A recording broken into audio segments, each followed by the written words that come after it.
اگر کسی عورت کے ایام مخصوصہ روزے کے دوران شروع ہو جائیں یا روزے کے وقت میں ختم ہو جائیں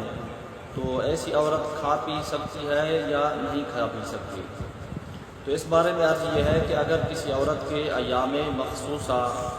روزے کے دوران شروع ہو جائیں تو عورت جو ہے کھا پی سکتی ہے، لیکن بہتر یہ ہے کہ چھپ کر کھائے پیے۔ اگر عورت کے ایام مخصوصہ روزے کے وقت میں ختم ہو جائیں، یعنی سحری کا ٹائم ختم ہونے کے بعد کسی بھی ٹائم ایام مخصوصہ ختم ہو جائیں تو اس صورت میں عورت جو ہے